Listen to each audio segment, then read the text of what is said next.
प्रेक्षको नमस्कार, मी doctor Mangesh P Desai. आज मी एक ट्रू हेल्थ स्टोरीज तुमच्याबरोबर शेअर करणार आहे। एक 7 वर्षाची मुलगी आपल्याकडे चिकित्सेसाठी आली। त्यातली महत्त्वाची लक्षणं तिला जी होती ती मी तुम्हाला सांगतो। जेवताना पोटात दुखायचं असं म्हणायची, सकाळी उठल्या उठल्या तिला मळमळ असायची, शिवाय डोकंदुखी हे एक लक्षण होतं आणि डोळ्यातून पाणी येणं उजेड किंवा उन्हाने, केस गळायचे तिचे, सर्दी तिला असायची, महिनाभर सर्दी राहायची आणि सध्या 20 दिवसापासून ती सर्दी होती अशा वेळेला आपल्याकडे आलेली होती। आणि हिरवट कफ यायचा, रात्री स्नोरिंग व्हायचं म्हणजे घोरायची झोपेमध्ये, अधूनमधून डोकेदुखी असायची, दात किडले होते, दात झिजलेले, गालावर सफेद डाग होते, नखावर सफेद डाग होते। आता गालावर आणि नखावर सफेद डाग हे आपण बघितल्यावर लक्षात आलेलं होतं आणि मग आपण काही लक्षणं सुद्धा त्यांना विचारली होती। लघवीच्या जागी तिला खाज येते का विचारलं तर ती हो म्हणाली, संडासच्या जागी खाज येते का तर हो म्हणाली, पालथं झोपते का तर पालथं झोपण्याचं प्रमाण वाढलेलं आहे असं सांगण्यात आलं, आणि दातावर दात रात्रीची ती घासते का असं विचारल्यावर त्याचंही उत्तर होय असं मिळालं। बऱ्याचदा खाण्यामधल्या बऱ्याचशा गोष्टी ती खायची नाही, म्हणजे चपाती भाजी भात या गोष्टी नको असायच्या आणि गोड खाण्याची इच्छा जास्त असायची। आणि गोड खाण्यामध्ये सुद्धा विकृत स्वरूपातलं जे रेडीमेड गोड गोष्टी आहेत, चॉकलेट म्हणा, कॅडबरी म्हणा, अशा पद्धतीचं किंवा क्रीम बिस्किट म्हणा, अशा पद्धतीचं गोड खाणं, केक हे खाणं जास्त प्रमाणात व्हायचं सुद्धा आणि आवडायचं सुद्धा तिला। ही महत्वाची लक्षणं तिच्यामध्ये होती। आणि खारट आवडायचं, खारट गोष्टी सुद्धा जास्त खाण्यात यायच्या। तर आजकाल खारट जास्त खाण्यात येणं म्हणजे काय तर त्यामध्ये आपण काही रिलेटिव्ह गोष्टी विचारू शकतो। तर प्रत्येक जण हे मीठच खाण्यात जास्त घेत असेल असं नसतं, पण ही मीठ खाण्यात डायरेक्ट घ्यायची। बाहेर गेल्यावर चिप्स वगैरे हे जे काही पदार्थ आहेत किंवा भुजिया असतात किंवा वेफर्स असतात, हे ज्या गोष्टी आहेत ज्यांच्यामध्ये सॉल्ट जास्त वापरलेलं असतं, तर अशा गोष्टी जास्त खाण्यात येतात का आवडीने हे विचारायचं असतं। तर त्याच्यातून आपल्याला कळतं की खारट जास्त खाण्याची सवय आहे का, तर खारट तिला आवडायचं, ती जास्त खायची सुद्धा। तर खारट आणि याचा केसांचा एक महत्वाचा संबंध असतो की केस गळणं आणि केस पिकणं हे खारट जर गोष्टी खाण्यात जास्त येत असतील तर हे पाहायला मिळत असतं। तर त्या अनुषंगाने सुद्धा आपण त्यांना हे विचारल्यावर हा आपल्याला इनपुट मिळालेला होता। इतर जे खाण्यातल्या अनहेल्दी गोष्टी आहेत त्यामध्ये क्रीम बिस्किट म्हणा, केलॉग्स म्हणा, दूध बिस्किट म्हणा, या गोष्टी खाण्यात येत होत्या। आता दूध बिस्किटच्या बाबतीत इतर वेळेला मी वेगळ्या व्हिडिओमध्ये सुद्धा सांगू शकतो, पण आता विषय निघालाय म्हणून थोडक्यात सांगतो। बिस्किट जे बाहेर मिळतं ते बऱ्याचदा म्हणजे त्यामध्ये मिल्क सॉलिड आणि सॉल्ट वापरलेलं असतं। आपण जर स्वतः आरोग्यदायी पद्धतीने जर बिस्किट बनवलं तर त्यामध्ये अशा पद्धतीचे घटक वापरत नाही, कारण दुधासोबत आंबट किंवा खारट गोष्टी चालत नाहीत, ते विरुद्ध आहार असं आयुर्वेदामध्ये म्हटलेलं आहे। आणि जर बिस्किट बनवतानाच जर मिल्क सॉलिड आणि सॉल्ट वापरण्यात आलं असेल तर ते ऑलरेडी विरुद्ध आहार तो असतो, आणि तोच विरुद्ध आहार आपण पुन्हा दुधामध्ये बुडवून घेत असेल तर तो अजून विरुद्ध आहार होतो। तर या गोष्टी खाण्यात होत्या, आईस्क्रीम वगैरे खाण्यात होतं। आता आईस्क्रीमचं इतर महत्वाची गोष्ट म्हणजे त्यामध्ये वनस्पती तूप वापरलं जातं, त्यामुळे ते आपण बऱ्याचदा सांगत नाही आपल्या पेशंट्सना। आणि कलर्स वगैरे आर्टिफिशियल वापरले जातात हे तर सर्वांना माहित आहेच। तर बेकरीचे पदार्थ पूर्वी रोज खाण्यात असायचे, त्यामुळे तिला कॉन्स्टिपेशनचा सुद्धा इश्यू आहे। फ्रेंच फ्राईज, स्प्रिंग पोटॅटो वगैरे अशा गोष्टी आहारात तिच्या सतत असायच्या, आणि जेवताना गोड खाण्यात बऱ्याचदा हवं असायचं। ठीक आहे। आणि आता ही जी पेशंट आहे हिला आपण 15 दिवसाची ट्रीटमेंट दिली, त्याआधी आपण निदान असं केलं कृमी आणि प्रतिशाय असं 2 निदानं केली।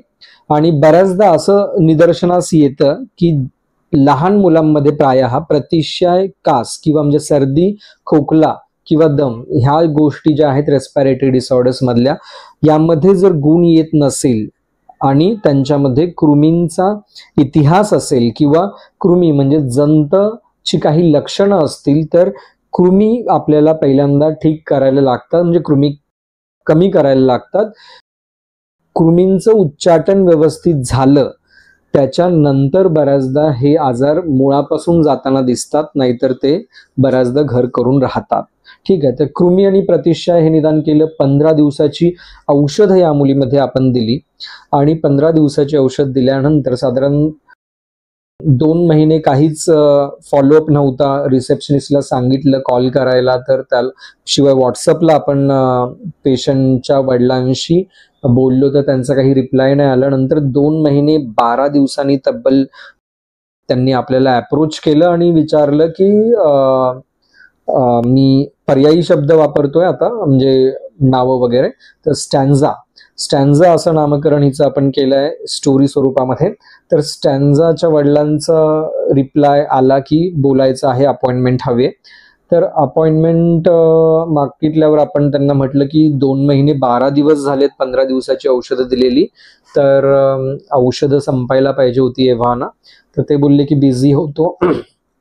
मग त्यांचं कन्सल्टेशन आपण परत घेतलं अपॉइंटमेंट बुक करून. तर कन्सल्टेशन घेतल्यानंतर आपल्या काही गोष्टी अशा लक्षात आल्या की बरीचशी लक्षणं तिची कमी झालेली होती. महत्वाची म्हणजे चेहऱ्यावरचा व्हाईट पॅच गेलेला होता, स्टमक पेन कमी झालेलं होतं, अभ्यवरण शक्ती जी आहे ती थोडी वाढलेली होती, म्हणजे जेवण जे आहे ते कमी क्वांटिटीमध्ये जायचं तर त्याची क्वांटिटी वाढलेली होती. सू पूर्ण होत नव्हती, क्लिअर होत नव्हती सू, तर तो प्रॉब्लेम सॉल्व्ह झालेला होता. आणि सकाळी उठल्या उठल्याची मळमळ पण कमी झालेली होती, तर ती सुद्धा परत नव्याने सुरू झाली. लघवीच्या आणि संडासच्या जागेची जी खाज आहे ती सुद्धा गेलेली होती, ती आता अधूनमधून पुन्हा सुरू झाली. आणि संडासच्या जागी थोडंसं दुखणं हे जे कॉन्स्टिपेशनमुळे होतं टॉयलेटच्या वेळेला, तर ते सुद्धा पुन्हा सुरू झालं. जे गेल्या 4-5 दिवसापासून चेहऱ्यावर पुन्हा डाग आलेले आहेत, तर ही लक्षणं सुरू झाली. म्हणजे ह्या फॉलोअपला आपल्याला कळालं की या पेशंटला ॲक्च्युली पूर्ण रिझल्ट होता, म्हणजे ग्रीन सिग्नल होता, गाडी ऑन द ट्रॅक होती, बरीचशी लक्षणं कमी झालेली होती फक्त सुरुवातीच्या 15 दिवसात. तर यावरून आपल्याला कळतं की बऱ्याचदा पेशंटचा किंवा पेशंटच्या आई वडिलांचा असा विचार असतो की आम्ही ॲलोपॅथी ट्रीटमेंट घेतोय, अल्बेंडेझॉल मेबेंडेझॉल प्रॉपर 3-6 महिन्याने वगैरे आम्ही तिला देतोय, तरी सुद्धा हे कृमीमुळे असं होऊ शकतं का असा त्यांचा प्रश्न असतो. तर आपल्या आयुर्वेदिक प्रॅक्टिसमध्ये आपण गेली बरीच वर्ष 2009 पासून असे पेशंट बघतोय की ज्यांना हे घेऊन सुद्धा त्यांचे जंत मुळापासून गेलेले नसतात आणि जंतांशी संबंधित लक्षणं आणि त्रास त्या पेशंट्समध्ये असतो. तर फक्त हे घेतलं आणि आपण निवांत झालो असं होत नाही. काही केसेसमध्ये जंतांच्या व्यवस्थित ट्रीटमेंटची गरज असते. आयुर्वेदामध्ये ज्या गोष्टी सांगितल्यात त्यांचा व्यवस्थित उपयोग करून कृमी ज्या आहेत, कृमींची संख्या कमी करून, कृमी घालवून, कृमींना पोषक जे वातावरण आपल्या शरीरामध्ये आहे ते नष्ट करणं, या सगळ्या गोष्टी टप्प्याटप्प्याने करणं गरजेचं असतं. आणि पेशंट टू पेशंट डिपेंड्स किती कालावधी लागेल, पण किमान 3 ते 6 महिन्याचा कालावधी लागू शकतो मुळापासून सगळे बदल शरीरामध्ये घडवण्यासाठी आणि आजार हा समूळ नष्ट करण्यासाठी. तर यावरून आपल्या अजून एक गोष्ट लक्षात येते की कोर्स कोणत्याही आजारामध्ये पूर्ण करणं गरजेचं आहे. काही जणांना असं वाटतं की 3 महिन्याचा कोर्स, 6 महिन्याचा कोर्स डॉक्टर आपल्या वैयक्तिक स्वार्थासाठी सांगत असतील, पण असं नसतं. आजार हा मुळापासून घालवायचा असेल तर आपल्याला या गोष्टी करायला लागतात. जादूची कांडी फिरवल्यावर सगळं एकदम सॉल्व्ह व्हायला पाहिजे अशी लोकांची अपेक्षा असते, पण तसं नसतं. कारण जो बिघाड आहे तो बिघाड मुळापासून कमी करायचा असतो. लोकांच्या अपेक्षा कशा असतात की आज बी टाकलं की उद्या उगवायला पाहिजे, अँझायटी सुद्धा असते तशा पद्धतीची. तर असं न करता तुम्ही आजाराचं स्वरूप पहिलं समजून घेत जावा आणि आजार तो बरा करायला ठराविक लागणारा वेळ हा देणं अपेक्षित असतं. कालाय तस्मै नमः. आपल्या हातात फक्त एवढीच गोष्ट असते की डॉक्टरांचं ऐकणं आहार विहार व्यवस्थित ठेवणं, ते सांगतील त्या पद्धतीने कोर्स पूर्ण करणं आणि डॉक्टरांच्या हातात फक्त एवढंच असतं की निदान व्यवस्थित करणं, अचूक लाईन ऑफ ट्रीटमेंट देणं आणि पेशंटला वेळोवेळी तपासून योग्य ते बदल करणं आणि अवस्था जसे बदलतील आजारामधल्या तशा पुढच्या लाईन ऑफ ट्रीटमेंट वापरणं. ठीक आहे. म्हणजे उदाहरणार्थ सुरुवातीला सामावस्था असतील, टॉक्झिन्स असेल, जिभेवर थर असेल, सामावस्थेची टॉक्झिन्सची इतर लक्षणं असतील तर त्यावर काम करायला लागतं. मग निरामावस्था आणायला लागते. निरामावस्था म्हणजे टॉक्झिन कमी झालेली अवस्था आणि त्या अवस्थेनंतर आपल्याला आजार जो आहे तो पुन्हा होऊ नये म्हणून सुद्धा आपल्याला काम करणं आवश्यक असतं. म्हणजे रसायन किंवा अपुनर्भव चिकित्सा किंवा ॲलोपॅथी पॉईंट ऑफ व्ह्यू मध्ये जसं बोलतात टॉनिक बेस्ड मेडिसिन वापरणं, अशा पद्धतीच्या ह्या बेसिक मेथडॉलॉजी असते कोणताही आजार मुळापासून घालवायचा असेल तर यासाठी आपल्याला कालावधी लागत असतो. ठीक आहे. पी हळद आणि हो गोरी असं होत नसतं. पण हे सत्य लोकांना कटू वाटतं.